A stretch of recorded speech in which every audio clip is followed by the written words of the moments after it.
Halo, Assalamualaikum. Selamat datang di mata kuliah Statistika Parametrik di materi kita yang pertama, yaitu aplikasi statistika dalam kehidupan sehari-hari. Selamat menyimak ya. Sebelum kita mulai masuk ke materinya, izinkan saya memperkenalkan diri terlebih dahulu. Kebetulan saya adalah pengampu ya, sekaligus ya pengajar di mata kuliah ini.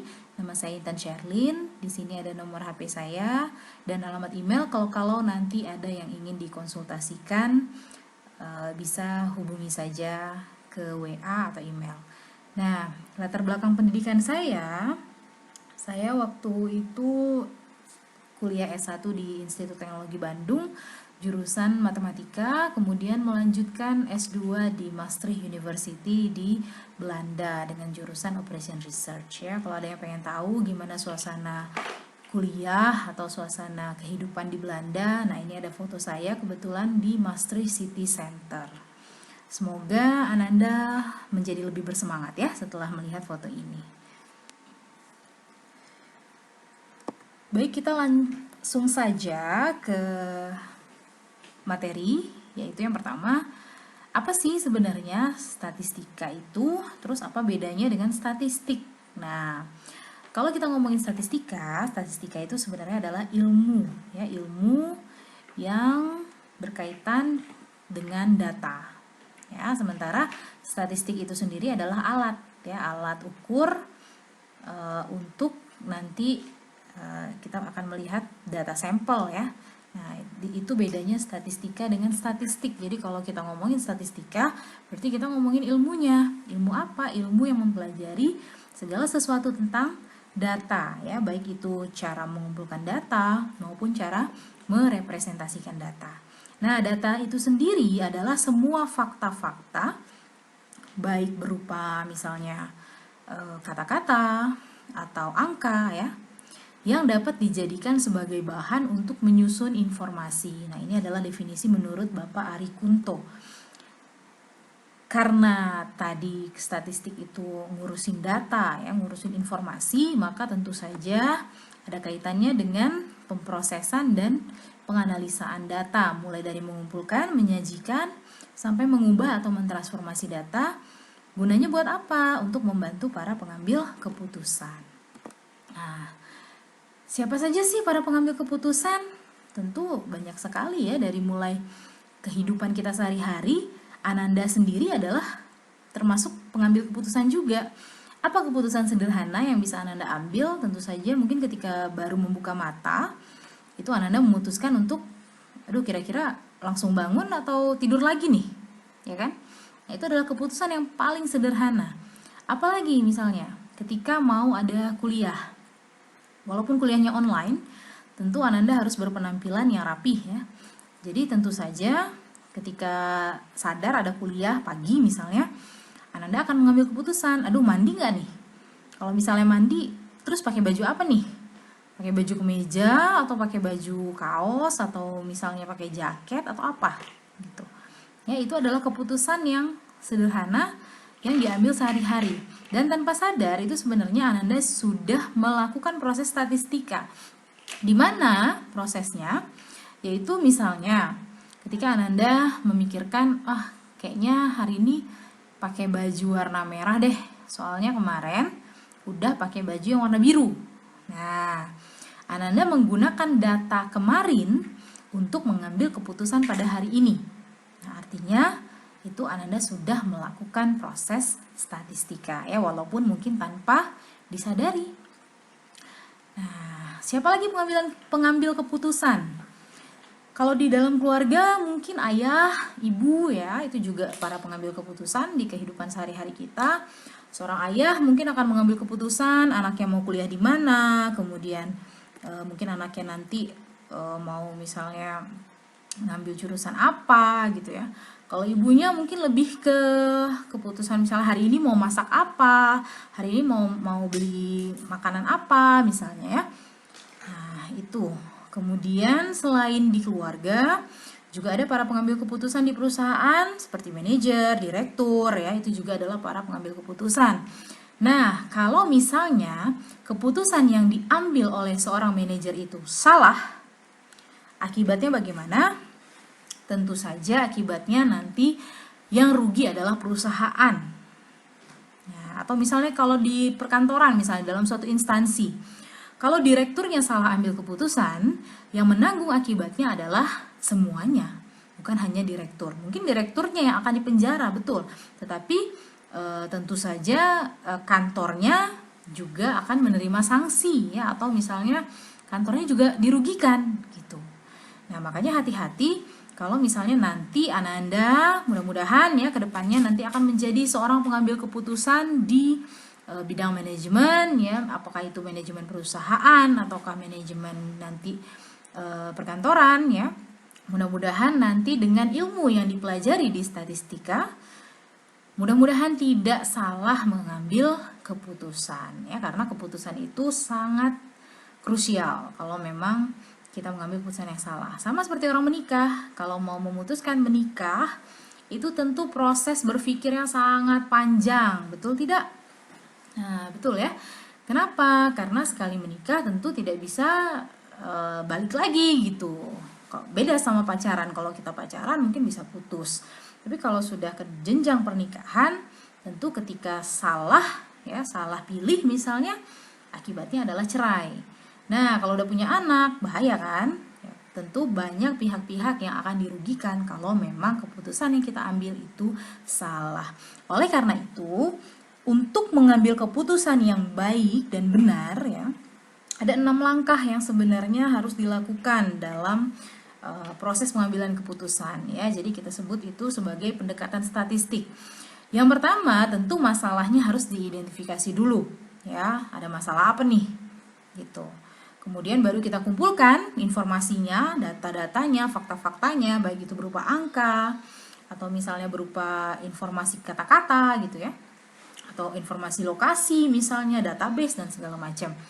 Nah, setelah dikumpulkan mungkin kita harus perbaharui, kita harus cek dan recheck lagi apakah memang data dan fakta yang kita miliki itu adalah data terbaru di lapangan. Jangan-jangan ini data tahun 2005, udah out of date banget gitu kan.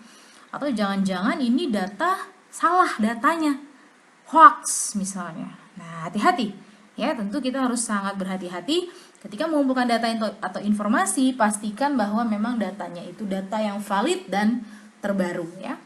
Kemudian kalau sudah kita dapatkan data dan faktanya, kita klasifikasikan datanya, ya. Misalnya klasifikasinya, ya, kita urutkan mana nih yang paling penting misalnya, atau kita buang data yang rasanya tidak tidak sinkron, atau misalnya datanya salah, yang hoax tadi, ya, kita klasifikasikan lah, kita kelompok-kelompokkan datanya, baru nanti kita sajikan. Misalnya dalam menyajikan, misalnya ada data jenis kelamin, tentu kita sajikan misalnya di kota ini yang berjenis kelamin perempuan ada sekian, yang berjenis kelamin laki-laki ada sekian orang misalnya, ya. Atau misalnya kalau kita sajikan data penghasilan, bisa jadi kita bikin dalam interval, misalnya penghasilan di para petani di kota Sungai Penuh misalnya, petani padi itu rata-ratanya sekian. Nah, paling rendah sekian, paling tinggi sekian, baru kita sajikan. Setelah kita sajikan datanya, terakhir adalah proses menganalisis. Jadi data yang sudah disajikan tadi baru kita analisis, artinya kita jelaskan dengan kata-kata, ya. Kita jelaskan kira-kira kenapa kok datanya bisa seperti itu gitu. Ada apa di situ. Nah, seperti itulah proses dari pendekatan statistik, ya, dalam mengambil keputusan. Jelas ya kira-kira ya, jadi statistika itu sangat dekat sekali dengan kehidupan kita. Nah, karena dia sangat dekat, tentu dia memiliki tingkat kepentingan yang tinggi, ya.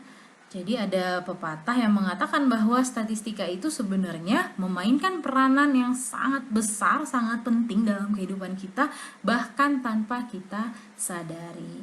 Nah, jadi kenapa? Karena sebenarnya statistika itu dia punya beberapa fungsi.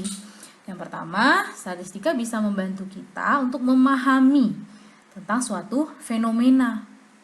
Nah, jadi ada kejadian apa, ada fenomena apa, dengan adanya data dan fakta dalam statistika, kita jadi paham, oh itu gitu. Misalnya, fenomena LGBT. Kalau ada penelitian, misalnya di kota Sungai Penuh, oh ternyata LGBT itu ada loh di Sungai Penuh. Apa buktinya? Ini, ada buktinya, ada fotonya misalnya, atau ada klubnya misalnya. Sehingga lebih jelas, oh iya ya bener ada. Nah, misal ya. Nah, yang kedua, statistika juga bisa membantu kita dalam merencanakan penyelidikan yang tepat dan efisien di bidang studi apa saja. Ya, jadi bukan hanya matematika saja yang menggunakan statistik, tapi juga psikologi, kesehatan, ya. Bahkan orang tambang pun mereka belajar statistik. Nah, kenapa? Karena statistika akan membantu mereka gitu dalam terutama ya merencanakan penyelidikan yang tepat dan efisien. Dan yang terakhir, statistika juga membantu dalam mengumpulkan data kuantitatif yang sesuai seperti yang diinginkan. Jadi itulah fungsi dari statistik. Oke, kemudian peranannya sendiri bagaimana, terutama di berbagai bidang di dunia ini. Yang pertama tadi di bidang manajemen saya sudah jelaskan ya bahwa statistika akan membantu pimpinan baik di perusahaan maupun di perkantoran atau instansi dalam mengambil keputusan yang tepat dengan memanfaatkan data dan informasi yang akurat ya. Jadi nggak asal ambil keputusan. Nah, di bidang bisnis bagaimana? Statistika juga bisa mengatasi permasalahan-permasalahan dalam bisnis dan memprediksi bisnis apa sih yang lebih menguntungkan, terutama dalam kondisi pandemi seperti sekarang, dengan resiko yang minimal, ya. Apakah misalnya A jualan online gitu kan, atau B jualan tanaman misalnya. Nah, atau apa ya? Jadi bisa diprediksi dengan statistika, apa nih yang lagi viral, apa nih yang lagi hits gitu. Nah, di bidang ekonomi, kita juga bisa melakukan perhitungan inflasi, menghitung jumlah uang yang beredar, ya, tingkat kemiskinan, jumlah pengangguran, semuanya juga menggunakan data dan fakta dari statistika. Kemudian di bidang pemerintahan juga sebagai dasar penentu kebijakan pemerintah dengan menggunakan data-data yang akurat dan dapat dipercaya atau reliable, ya. Jadi, kalau pemerintah kita misalnya mempercayai data yang salah atau data yang hoax, nah yang rugi siapa? Tentu saja kita semua, yang rugi rakyat, yang rugi negara. Ya, bukan hanya presiden saja yang rugi. Justru kadang mungkin kalau di pihak atas mungkin nggak terlalu terasa dampaknya, ya kan? Tapi kalau kebijakan yang salah, yang akan rugi adalah rakyatnya yang di bawah. Nah, makanya hati-hati ya. Pemerintahan pun mereka harus belajar statistika supaya tidak salah mengambil keputusan. Di bidang studi medis atau kesehatan, statistika juga bisa membantu dokter melacak perkembangan bayi dan menjadi dasar untuk memprediksi penyakit ya, atau menganalisa atau menyimpulkan penyakit, memeriksa efektivitas perawatan pasien sampai pada mengambil keputusan medis yang krusial atau keputusan antara hidup dan mati ya. Kadang sering terutama dokter bedah misalnya itu mereka juga harus mengambil keputusan dalam waktu yang singkat dalam kondisi yang tertekan ya, capek, stres gitu. Tapi keputusannya menghasilkan dua pilihan antara hidup atau mati. Jadi memang data-data itu sangat-sangat membantu para dokter dalam mengambil keputusan. Contohnya misalnya hasil radiologi, hasil CT scan, hasil cek darah, cek labor ya. Semua itu adalah data-data dan fakta-fakta yang akan digunakan dokter untuk kemudian dia mengambil keputusan mau diapain nih pasiennya. Seperti itu ya. Dan banyak sekali yang lain. Ini contoh kalau tadi di bidang medis, terutama ketika kita masih masa pandemi corona ya, statistik itu juga menunjukkan, dia akan membantu kita untuk menunjukkan ada berapa banyak orang sih yang terkena penyakit ini, ya kan? Kemudian ada berapa orang sih yang meninggal karena penyakit ini? Ada berapa banyak orang sih yang sembuh, yang survive karena penyakit ini? Ya. Nah, hal baiknya adalah dengan menggunakan statistika juga, kita juga bisa mencari tahu seberapa jauh si COVID ini mempengaruhi kehidupan kita sehari-hari. Jadi kalau Ananda perhatikan ya, mulai banyak sekali penelitian-penelitian tentang COVID, di mana di sana melihat, oh ternyata bidang pendidikan terpengaruh. Kenapa? Karena sekolahnya jadi online. Jadi nggak bisa tatap muka. Kalaupun tatap muka, mungkin orangnya jadi dibatasi. Setiap pertemuan hanya 10 orang misalnya. Kemudian jaraknya juga diberi jarak sekian meter misalnya. Ya. Kemudian apa dampaknya terhadap misalnya siswa? Siswa jadi lebih stres karena belajarnya di rumah. Orang tua bagaimana? Oh, orang tua lebih stres lagi karena anaknya di rumah terus, ya kan? Harus ngajarin anak gitu misalnya. Ya, jadi dengan data-data statistika itu semua polanya akan terlihat. Jadi si COVID ini berapa besar pengaruhnya terhadap kehidupan kita? Dia akan mengubah kita seberapa banyak? Ini ya. Nah, ini contohnya di astronomi. Emang statistik kepake Bu di astronomi gitu kan. Astronomi kan ngomongin benda-benda langit, kok kayaknya nggak nyambung sama statistik. Oh, justru kalau kita mau mengukur jarak antara bumi dan matahari, itu kira-kira mungkin nggak kalau Ananda ukur sendiri pakai penggaris atau pakai benang? Nggak mungkin, ya kan? Nggak mungkin. Atau naik pesawat misalnya iseng-iseng, kira-kirain naik pesawat nyampe nggak ke matahari? Nggak mungkin, kebakar pesawatnya ya kan sebelum nyampe ke matahari karena temperatur matahari sangat tinggi.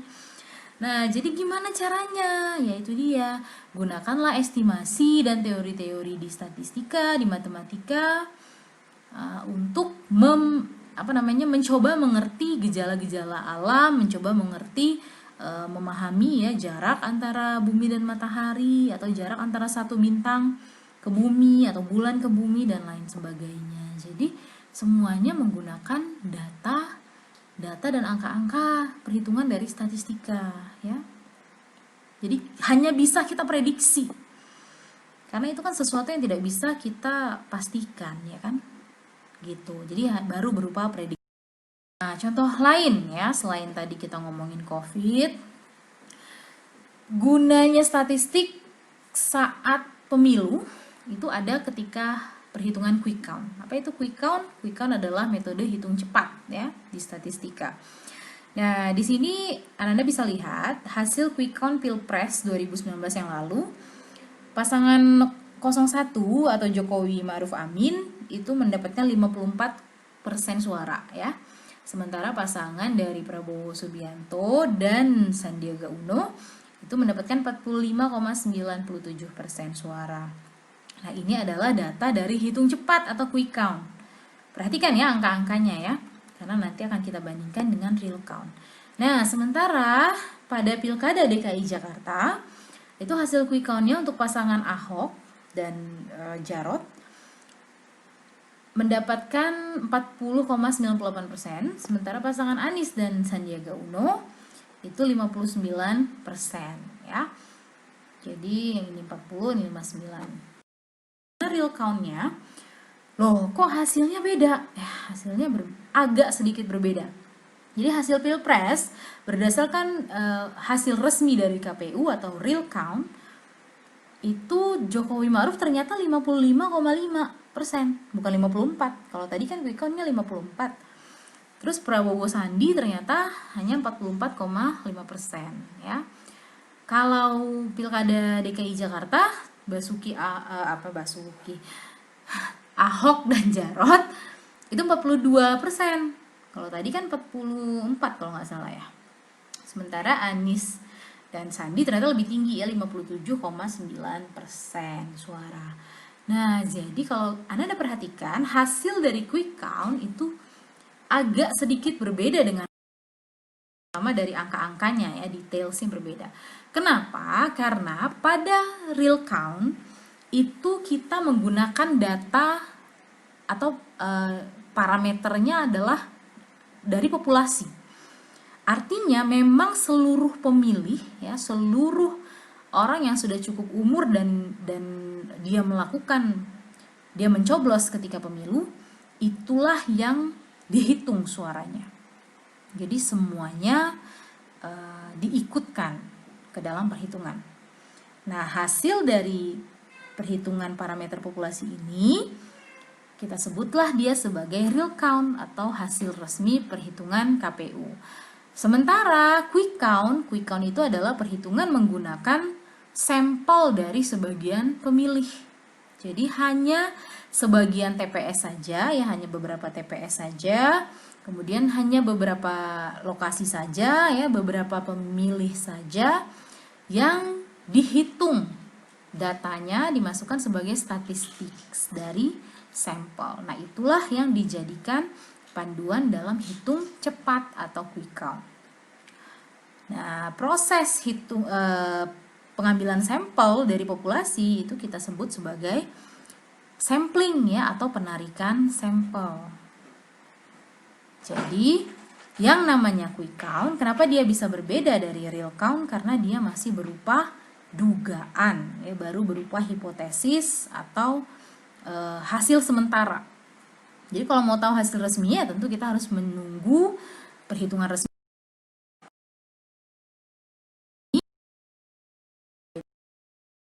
Sekarang kita lanjut ke beberapa istilah penting dalam statistika.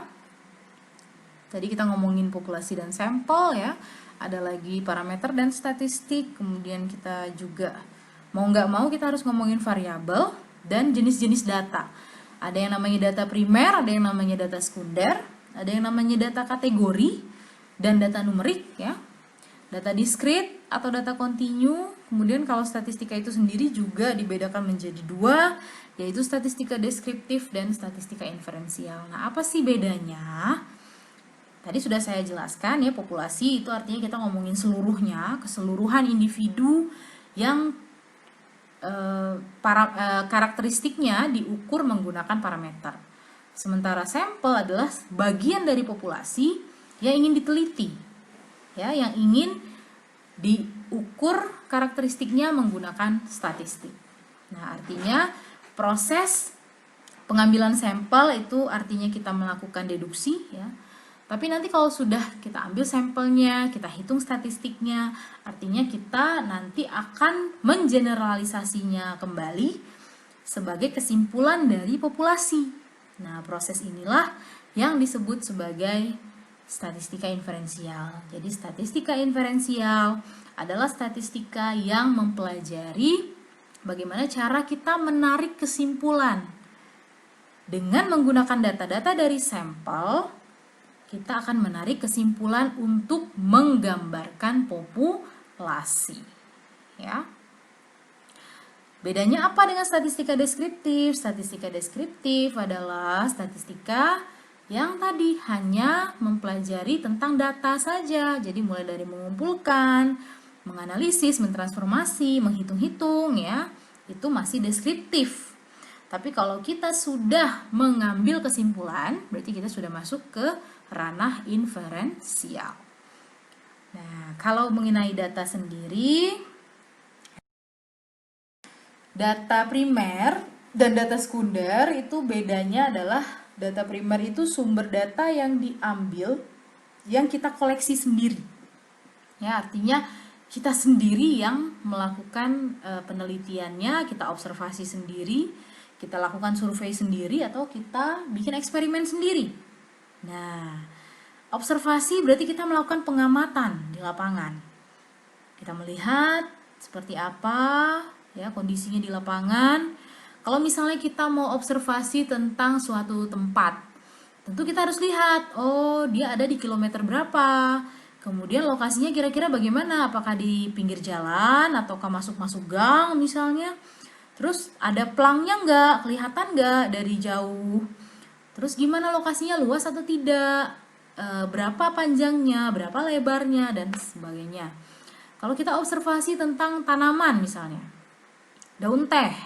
Tentu kita harus tahu, oh ini daun teh usianya berapa nih kira-kira. Kalau dia masih kecil seperti ini kira-kira bagusnya buat diapain. Kalau misalnya daun teh yang tua itu seperti apa, warnanya bagaimana, baunya bagaimana, ya. Nah, kemudian luas areanya berapa hektar ini kebun tehnya, tinggi tanamannya berapa, terus dan segala macam ya. Jadi semua yang bisa disentuh oleh panca indera kita, bisa dirasakan, bisa dilihat oleh mata, bisa dipegang oleh tangan, bisa dicium oleh hidung, ya. Yang menggunakan panca indera itu namanya adalah observasi. Nah, jadi observasi nggak harus bawa pena sama kertas ya Bu, enggak. Observasi hanya memerlukan panca indera, ya. Atau mungkin ya paling kalau mau ke lapangan ya butuh alat transportasi ke lapangan. Tapi yang namanya observasi cukup dengan panca indera, kita rekam ya di dalam otak, atau kalau misalnya sampai di rumah mau kita catat lagi boleh. Tapi ketika kita mengobserve itu yang kita gunakan adalah panca indera. Nah, bedanya dengan survei, kalau survei kita memang mencatat, kita memang merekam hasilnya gitu ya. Jadi biasanya kalau survei kita perlu minta izin dulu, terutama kalau mau ke perusahaan. Itu kadang-kadang kan ada hal-hal yang rahasia ya, yang nggak boleh difoto, yang nggak boleh direkam, yang nggak boleh dicatat, seperti itu ya. Jadi kalau survei biasanya memang harus minta izin dulu. Kenapa? Karena jawabannya mau kita rekam, mau kita catat. Kalau observasi nggak perlu izin, karena dari yang kita lihat saja, dari yang kita rasakan. Itu bedanya antara observasi dengan survei. Jadi kalau survei itu lebih resmi, ya ada lebih resmi.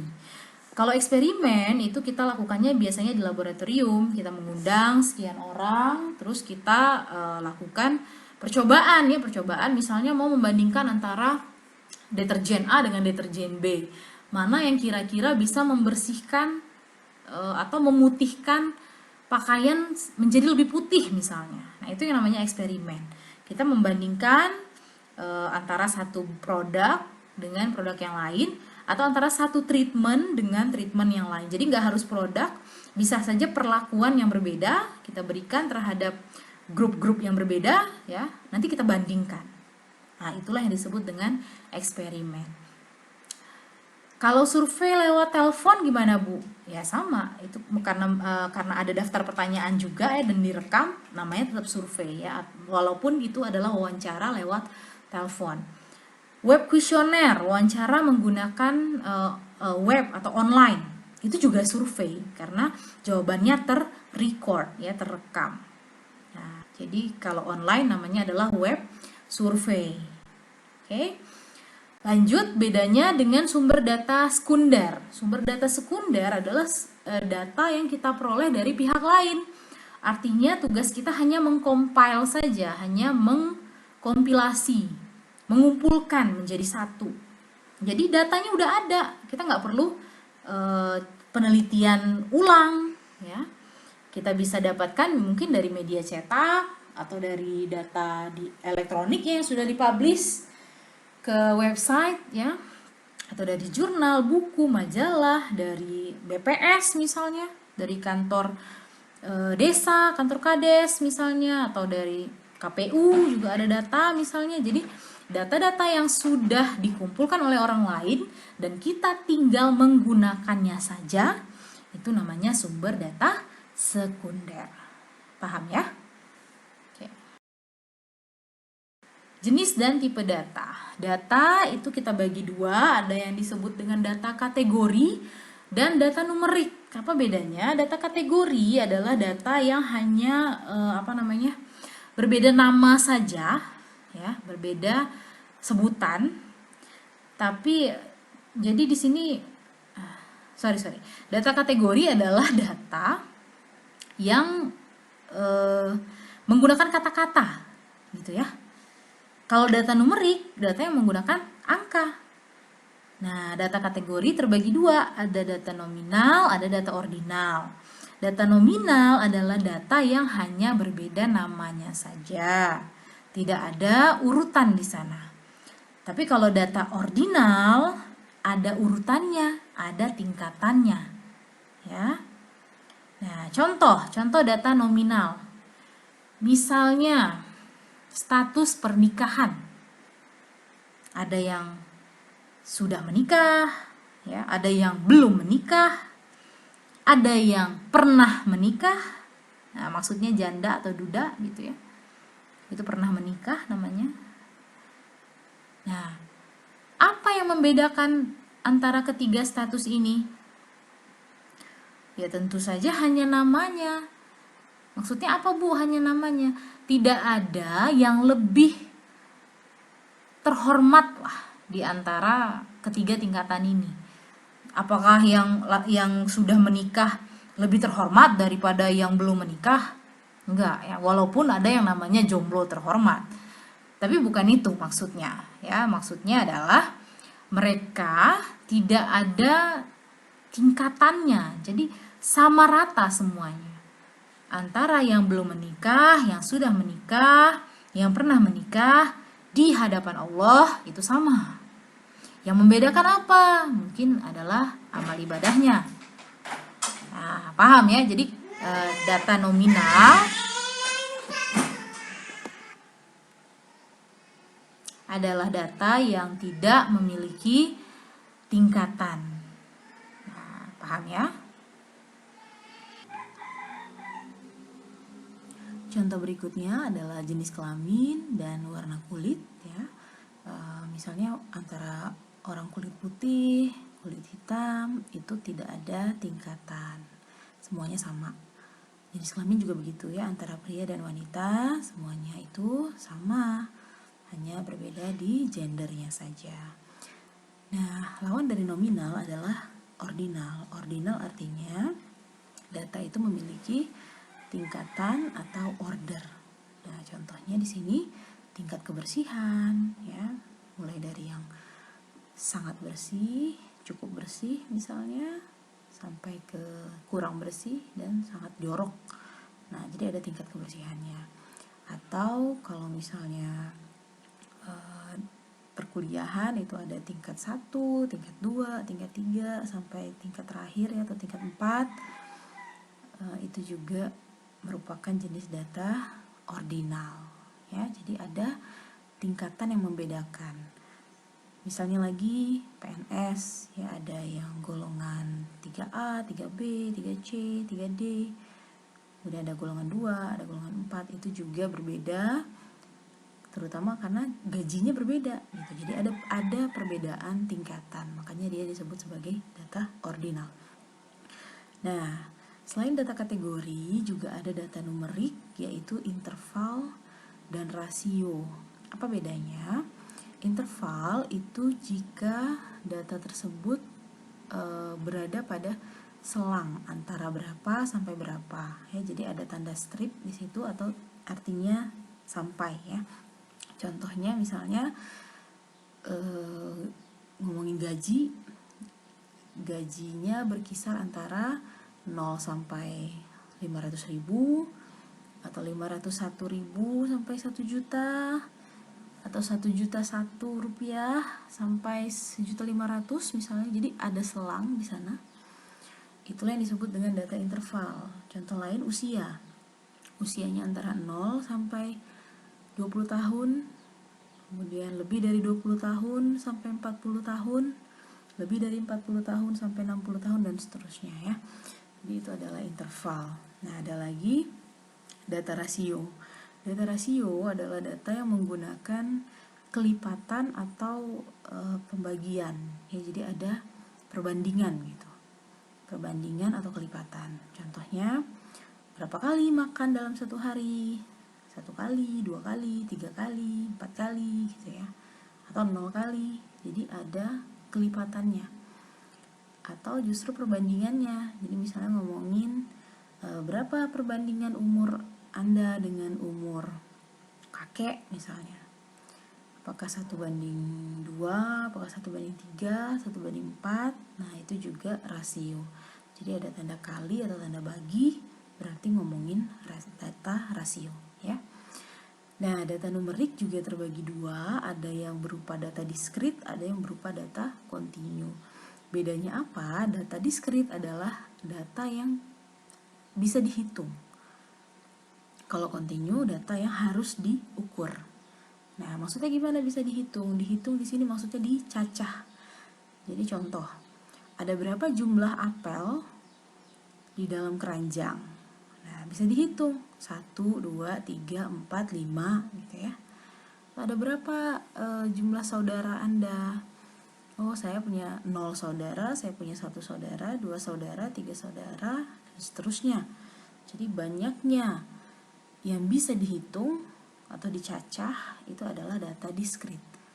Tapi kalau sesuatu itu harus diukur, misalnya tinggi badan, berat badan, ya harus diukur menggunakan alat, maka namanya adalah data kontinu. Kenapa? Karena berat badan, tinggi badan itu nggak bisa kita hitung aja atau kita perkirakan, ya, tapi harus diukur menggunakan alat. Karena angkanya juga kadang-kadang tidak bulat, ya. Misalnya, oh berat saya 50 kilo, oh berat dia 52,5 kilo, nah, seperti itu. Atau tinggi badan, tinggi badannya 162 cm. Oh, ada lagi yang tinggi badannya 148,7 misalnya. Ya. Apalagi suhu juga harus diukur menggunakan termometer, ya, nggak bisa dikira-kira pakai punggung tangan. Jadi harus diukur. Nah, baru didapatkan suhunya misalnya 38,2 Celcius, ya. Jadi kalau menggunakan alat, maka datanya adalah data kontinu. Nah, jadi sekarang kita langsung masuk ke untuk Ananda, artinya kita sudah sampai di penghujung materi untuk pertemuan pertama, ya. Tugasnya ada 2. Yang pertama adalah menganalisa dari case study 1 atau studi kasus yang pertama. Ini ada data tentang proporsi pengeluaran rumah tangga untuk bahan pangan di perkotaan. Nah, sumbernya dari Kementerian Pertanian, Badan Ketahanan Pangan, dan Semeru Research Institute. Jadi ada data ini, ya. Situ bisa Anda lihat jenis bahan pangannya, mulai dari makanan jadi, rokok dan tembakau, padi-padian, dan seterusnya sampai ke umbi-umbian dan bahan makanan lain. Ada persentasenya di sana. Dan ada 2 tahun, ada tahun 2013 dan tahun 2019. Jadi saya tidak akan berbicara banyak mengenai data ini. Kenapa? Karena tugas Ananda adalah yang pertama, jelaskan apa sih maksud dari data di studi kasus yang pertama ini. Ya, jadi apa yang Ananda bisa simpulkan, apa yang Ananda bisa lihat dari sini, ya. Jadi silakan pakai kata-katanya sendiri, ya. Terserah mau ngomongin apa. Yang jelas tolong beri saya kesimpulan atau beri saya pencerahan gitu, ya. Apa sih yang bisa dilihat dari data ini? Itu yang pertama. Oke, kemudian ada studi kasus yang kedua, yaitu tentang kejar mengejar raksasa e-commerce, ya. E-commerce ini adalah semacam ini, ya, semacam lapaknya. Jadi lapak jualan online gitu. Nah, di sini ada data yang bersumber dari iPrice, data terbaru, ya, di tahun 2020, yang merupakan jumlah rata-rata pengunjung bulanan dari lapak e-commerce di Indonesia. Nah, e-commerce di Indonesia ada banyak, ada Tokopedia, di sini ada bukalapak.com, ada Shopee, dan ada Lazada, ya, yang dijadikan yang akan dibandingkan satu sama lain. Kemudian di sini ada rata-rata pengunjungnya per bulan. Nah, mulai dari 0 sampai 160 juta pengunjung, ya, di bulan Mei sampai di bulan itu Mei 2019, ya, sampai November 2019, terus masuk 2020. Ada lagi data di bulan Maret dan Mei 2020. Jadi silakan nanti juga tugasnya adalah Ananda lihat ini, kemudian jelaskan ke saya menggunakan kata-kata sendiri apa sih yang bisa Ananda simpulkan dari data ini, ya. Jadi digambarkan dulu nih data ngomongin apa, terus apa sih yang berbeda misalnya, ya. Kemudian rata-rata pengunjungnya bagaimana, siapa yang tertinggi, siapa yang terendah, kalau di bulan apa, ya seperti itulah. Jadi tolong diceritakan menggunakan bahasa atau kata-kata masing-masing, ya. Nah, kalau sudah, artinya materi kita yang pertama cukup sampai di sini. Sampai ketemu lagi minggu depan, ya. Saya ucapkan wassalamualaikum warahmatullahi wabarakatuh. Terima kasih sudah menyimak, ya. Dadah.